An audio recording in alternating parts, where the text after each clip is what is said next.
All right, so we are doing our first little segment of Saturday morning coffee talk, CawFee Talk, because the kids are still sleeping. It's Saturday morning. It's beautiful out, and it's what we like to do Saturday morning. Yeah, right. It's beautiful. So the first thing I wanted to ask you about is work. It seems like you're doing great. I feel like we've done a pretty good job anyway of keeping everybody out of there while you're trying to. Definitely. How are your meetings and things going? Because I know you have to obviously have to talk to a lot of families and doctors and things like that. Fine, that's not an issue at all. That piece is going well. Yeah. Okay, so I assume you're just kind of working out the kinks and all of that, and yeah, it's more technology kinks than anything, but right. They're coming together. Is there talk about getting back to work, or no. It's still kind of a little fuzzy? It's all very fuzzy. Well, it's not fuzzy here in New York now as far as distance learning is concerned, because the governor closed the schools till the end of the year. As of yesterday, he told us that. Right. So we're going to be continuing with what we're doing.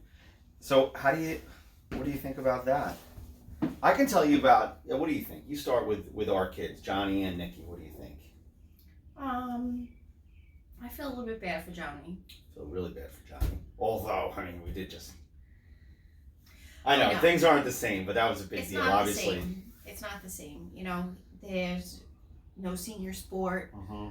You know, spring track was going to be a big deal for him. Right. There's no prom. I don't know what's going to happen with graduation. I'm assuming they're going to do something. But all of that is still up in the air. Yeah. But you can tell from Mr. Cerrone yesterday, he said there's going to be something. They're clearly very dedicated to doing whatever they can, right? So you agree with that? The school district has done, I'm just so impressed with all the effort that they're doing. Yeah. They're just so committed. They really are. And it's all from the heart. Yes. And what they're committed is to making the seniors feel special, because they typically do. Yeah. They walk down the hallways. You know what it's like to be a senior. It's the best time, man. Yeah, and they didn't have to do everything that they're doing. You know, they didn't have to do a parade. They didn't have... Teachers could say, I was hired to teach, not drive around the community honking my horn. Yeah. You know, and I'm glad they didn't do that, but, you know, we clearly have... Too. They put a lawn sign up yesterday when they drove by and honked. It says, this is a Babylon High School senior student lives here. Honk your horn to support him. Yeah. It's adorable. Yeah. That's great. So they've done a great job. One. Yeah, they really have. And so we've talked a lot about Nicholas and where we're going with that. I still think all in all, it's positive, just so there's no confusion with any of the viewers. We are continuing Nicholas's distance learning. Yeah. We're just not doing the live sessions outside of speech, right? Right, which I think was a little bit better this week. He maybe wasn't so uptight. He's still having trouble sleeping. I tried to give him some melatonin, but it really didn't work. The ADL training is going great. ADL he's just so cute. I can't take it. It's really what he needs, I think, more than everything else anyway, I feel like, well, I mean, I don't know if I should say that, but I mean, we have, being diligent with the ADLs, using the chart, having it part of his structured daily routine, is important. I don't think they're making beds at school or putting laundry in washing machines at school, at least they're not yet. They're not. Well, they don't have the facility to do it. He's not in that type of school. So I think it's important we do that right now. Yep. So, just to switch to like my school and my kids, it's really hard to gauge how everything is going. I can tell you that a lot of kids have just checked out. A lot of kids are missing in action. Like we just can't get a hold of them, right? And who knows what's going on in their lives. Yeah. And we all have to take that into consideration. 100%. But I think some people are getting just so overwhelmed. They're like, all right, let's just pick this up in September. This isn't working. And I started to reflect on like, why is this outside of the obvious, outside of, somebody is sick. Somebody is, not working. There's financial problems. There's just household both parents problems. Are working. Right, exactly. We have two working parents. Two essential workers. Right. I just started to think about, and I hope this doesn't come off as critical, but in 2020, and I think life has been like this, for the last 10 years, where these kids are so structured. They have school, they have gymnastics, they have dance, they're in some type of extracurricular activity outside of school extracurricular activities Right. 5 nights a week. It's gonna throw those kids. And then all weekend they are doing, lacrosse camp or soccer tournament where they're there for 8 hours. Right. That wasn't the case when we were kids. No. Do you think that that structure, being so blatant, now all of a sudden there's nothing? What's the effect on the kids? They have no hard time. Yeah, I really think that has something to do with it, because my assignments are much easier than my classroom assignments when I'm in school. And I put that right out there to the parents in one of the videos that I made for them, right. that my objective was to make all of my lessons, my instructional piece and the piece where the kids have to, do something, 10 minutes or less, at least to get started. Right. And I said, let me see where this goes. And even that is proving to be a real challenge. Alexa's in there talking to us. She's giving us. Oh, is that the reminders. reminder? Anyway, so I just thought that was really interesting. I was thinking about that yesterday. When I was trying to contact people. Parents. Yeah. Thank you, Alexa. She's in there yelling. She's yelling at us. She's in there yelling at us. All right. So the other thing I wanted to talk about. So everybody just thought it was hilarious that Nicholas ordered all of the movies. Yeah. Of course. One of our viewers, Shannon, said that her 3-year-old ordered box trolls. Is that what they're called? Oh, I don't know. Box trolls. Yeah. Oh yeah. Yeah. Yeah. Which tells me a couple of things. A, it's too easy to order things. Wow. Right? And we changed that setting, so hopefully that gets worked out. But you know what? It also, I mentioned this in some of the responses, is that we've never taught Nick to use an iPad or an iPhone. Never. We never said, here's how you get to YouTube. Here's how you use the camera. Here's how you get to the wiggles. I think it was watched, but there seems to be very little watch time. He seems like it's trial and error. It's just continuous trial and error until he gets to where he wants, because his fingers are always moving. Yeah. But he also can take my phone, recognize the Amazon app, and tell me he wants whatever, Right. He learned that Nicky figured out how to shop on Amazon. Yeah, very easily. Which is amazing. And it's a generational thing. Obviously, the kids today, they just kind of get it. They were raised on it. Right. But the other thing that one of our viewers brought up, talked about intuition and just not perception, but just the ability to feel what's going on in the room. And she stated it as it being a gift of autism, intuition. Because I was talking about how he can feel what I'm feeling, he can sense what I'm feeling even from another room. Right? Yeah. So I just think, some of his abilities, and we're going to see what they are, to a much greater degree, obviously, as he continues to develop, but, the iPhone and the iPad thing is just amazing, and the ability to shop on Amazon without being taught. When I do staff developments with my teacher colleagues and we have to learn a new piece of technology, that's much easier. I don't want to admit this, but I'm not the best online shopper. You're horrible. Yeah, have you ever bought anything online? From start to finish? Yeah. I can count on one hand. I'm not a shopper. I'm not really a shopper. That's the thing. So that's a whole other conversation. Okay. But I'm just saying, whenever we do something, with technology at school, the adults are like, everybody's trembling, But meanwhile, Nicholas can just pick up the iPhone or the iPad and do it. Of course. With all of his deficits. Pick up a laptop too. Yeah. Mm-hmm. Yeah. So what are your thoughts on this? Do you think this is like a gift of autism? Or do you think this is just a generational, like a just neurotypical kid would be able to do this as well? I think it's just just like a neurotypical kid can do it. Yeah. That part I think is overlooked just because he doesn't verbalize it. Yeah. He doesn't verbalize everything he knows. Yeah. That's a big conversation as well. Yeah. But if he was able to verbalize it, he'd be like, leave me alone, I'm watching YouTube videos. Right? Yeah. He just yells at us. Yeah. Yep. Yeah, I thought that was worth bringing up. But you said that intuition is part of a gift of autism. Yes. It's kind of that's very controversial, because some people will say that people on the spectrum don't have intuition, and in other words, they cannot recognize other people's feelings. Right, in social cues, and that's what makes the social cues inaccurate at times. That's really very interesting. Well, he can sense what's happening. He's not necessarily responding appropriately all the time, though. He still will at times, put his hands down his pants or pick his nose, no, but which wouldn't be typical for a 15-year-old. It wouldn't? No. Really? Wow. We had a regular 15-year-old, and I think that was pretty normal.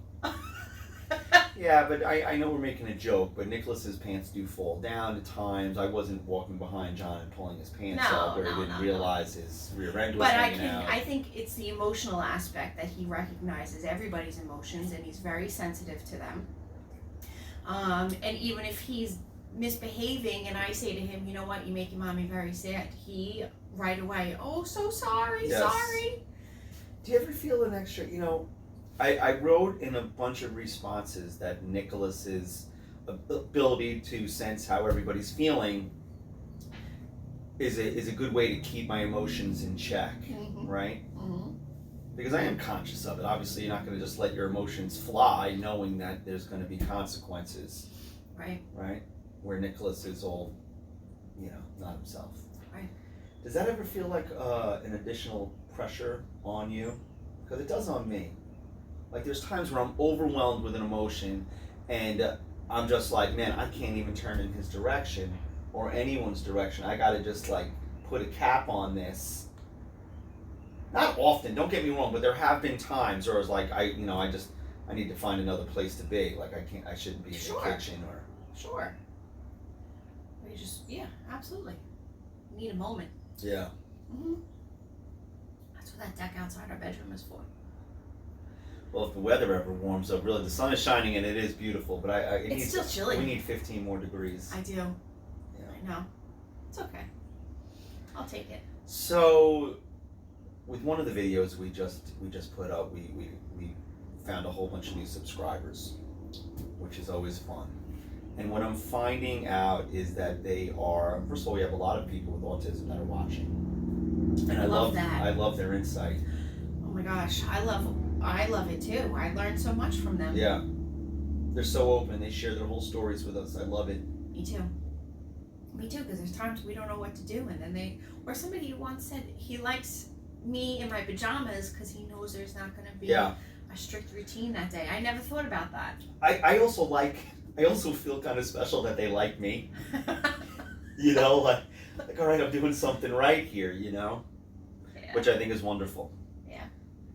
I did get a message yesterday, and I get a lot of these messages from the parents of children with special needs, and a lot of times, obviously, you're just looking to connect because no one in your circle may know what's going on, even your parents or your siblings, right. And now all of a sudden you see a family that's kind of going through what you're going through. That's always very, very helpful. And I spoke with one mom yesterday who's really overwhelmed, and she reminded me of us when Nicholas was younger. And she talked about, that she didn't want her child, to be living with them when the child's 30. And among other things, some of the details are escaping me, but the thing that really resonated with me with the message was just, man, don't worry so much about what's going to happen when he's 30. We don't know. I have a friend. But did you feel that way, just before we move on? Did you feel that way, like you had to have his whole life figured out? See, I did. I know you did. I was always, and I've let that go. But when Nicholas was nonverbal, like this child was at 4, and this child's potty training already, is 4 or 5, so he's doing better or she's doing better than Nicholas was. At that point, man, I had a tremendous amount of stress and anxiety over trying to figure out and control his entire life, right? And that was so overwhelming. That had to obviously take a toll on me, but it had to take a toll on our whole family to carry that around. Yeah. And I don't know when I gave that up, and I wrote this in a message that I'm excited about the future. I really am. You know, I'm looking forward to the next chapter of Nicholas's life, because you know when he finishes school, it coincides with me retiring from being a school teacher. Right. And whatever we're going to do, unless he tells me he doesn't want me around, we're going to do it together. Right. And all of that is really exciting to me. You know. So, yeah. You know, don't be insulted, but I think because we have two different. I'm always worried when someone starts off by saying "don't be insulted." No, it's not insulting. But you know, we have two different careers, and as a teacher, you typically plan. You have a plan book, and you plan out your kids' days. You plan out your days. That is a you teacher plan thing. out an entire curriculum for a whole year. Yeah. And I gotta be honest with you, as a nurse, you take minute by minute, because anything could happen, change in condition. You're going to run up the hall and do this. You're going to run to somebody's house and have to do that. Our teacher viewers, they know what we're talking about. And anybody 100%. who's friends with a teacher. Let's get through the day. When you're friends with a teacher, they're like, you know, what is it? It's May 2nd. They're like, do you have plans November 16th of 2024? And they bust out a calendar. Right. Diana, I love you, but you know it's true, right? And I'm like, whenever we go on vacation, the three... You're a teacher, and the other couple are two teachers. And I'm like, okay, listen, there's no plan book. Everybody drop your plan books at the door. Yeah. Because I think, you know, I'm used to just saying, hey. So it's a characteristic of a teacher. But I don't know. I could totally identify with what his mom was going through. And, you know, I tried to say in the message that there's you know, I think this was the piece of it. I talked about this in the last video, where it was an emotional thing, where I didn't recognize Nicholas's assignment here on Earth from God as much as I do today. And I think that's the piece that when you start to say, oh, I got to plan this out and control the whole thing for the child's whole life, you're not taking into consideration the child's purpose here. Right. You know, and that they have so much to give. She also added that she does not want to have any more children now. Oh, no.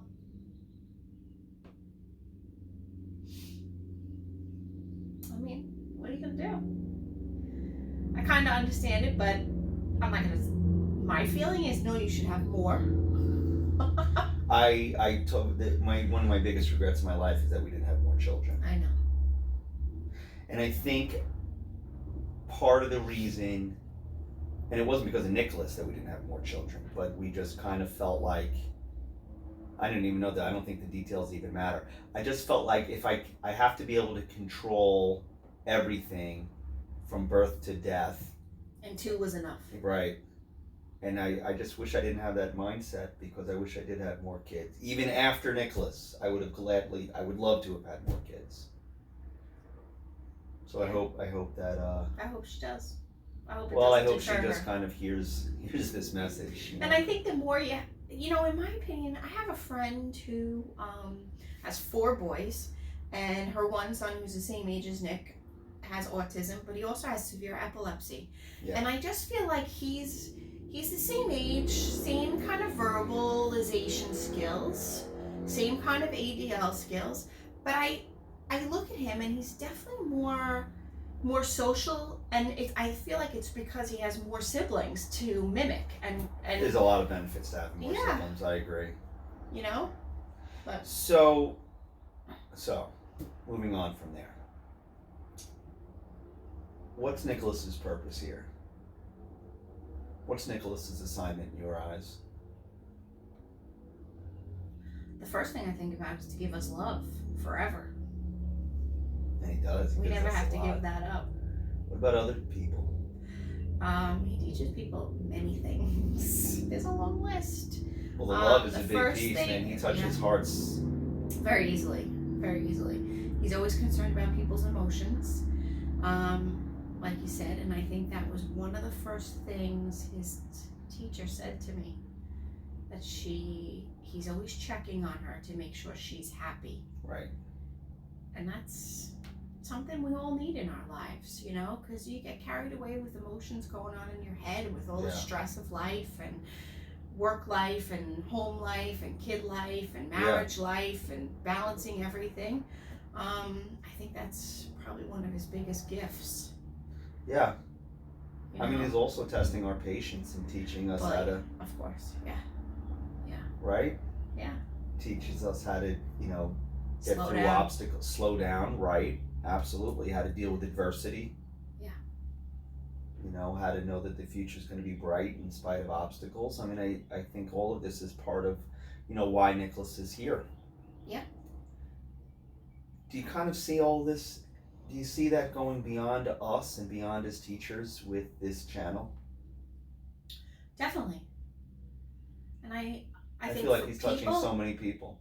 But what's important to understand is that he watches the videos on his iPad. Every day. Every day. He flips through them. He was watching them last night. Yeah. I was watching them last night in bed. So I know he recognizes it, and I think he learns from it. Even when we watch other autism channels on the TV, he sits and watches it. Yeah. And he's focused on it. Well, I want to talk about that before we wrap that up, definitely, because one of the unintended benefits of doing the channel was the fact that I watch every one and I get to see, you know, how I'm dealing with situations, how I'm talking to him. You know, we recognize new words, and, you know, like with the last video. Yeah. But anyway, so just going back to what I was saying about Nicholas's purpose and his assignment here on Earth, and if it's to touch people and to share love and to teach people lessons, maybe this channel is part of God's work. Maybe this channel, maybe God brought this to me to start this so that Nicholas can better fulfill his assignment. It's a very good possibility. I just feel like anything is possible with him. Yeah. You know, when I didn't feel this way when he was 3 or 4, because he was struggling so much. And he doesn't. Not that he doesn't struggle now. It's just different. So when he was 3 or 4, though, just going back to my mindset, then I'm just thinking to myself, how am I going to provide for him? How am I going to care for him? How am I going to ensure that nobody is going to hurt him? Right. And now I'm saying and recognizing that he's going to touch the world, maybe so much greater than we even understand right now. Maybe everybody in the world is going to know. I just wanted him to go trick or treating and find the fun in it. Right. And just struggle through each day. Yeah. You know. Yep. Knowing how much he loved candy, I knew. Yeah. You know, he hated that damn costume though. Yeah. You know, it's not often that I look at the videos and figure something out, frankly, where I look at it and I say, okay, well, you need to do better here. But that last video where he said, no talk it, and I was like, I thought he might have been mimicking something from a video on YouTube. I didn't know what he was saying either. YouTube. And I feel like it, I don't know, maybe just over the last month or so, he has so many new words. Yeah. He's putting together sentences like he never has before. Nope. It's pretty cool. It is. It's really amazing. I mean, where we went from a place of not knowing if he was ever going to speak to really believing in my heart right now that he communication is not going to be a problem for him in 10 years. No, it's going to take a while, but it's coming. And what I loved yesterday is I ordered life jackets from West Marine. All right, So I opened the box of life jackets and I pulled them out and I tried on. I'm like, all right, these are good, perfect, no problem. We'll put them downstairs when we're going on the kayaks, you know. Yeah. And he took he took the life jacket out of the box and said, no go on boat. Yeah, no go on boat. And I was like, what? And then he looked at his life jacket, no jacket. Yep. So I didn't talk about a boat. I didn't bring up a boat. I didn't say anything. And I know. He remembers from when we had the boat, when we had the sailboat. Which... But he loved the boat, too. Let me just say that. He loved going on the boat. That's the whole transition thing. It's a transition thing. Because if we get him on a kayak, he loves that, too. Did I ever turn this thing on? Could you imagine if I didn't? Oh, wow. We're 25 minutes in. All right. Let's talk about this real quick, and then we got to move on. What are we doing today? Because it's going to be like 70 degrees. I don't know. The inlet is so flat. What if I got Nicholas out on the kayak today? What? I think you should. I love that idea.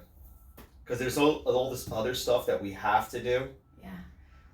I'd rather go the way of like kayaking versus yard work or something.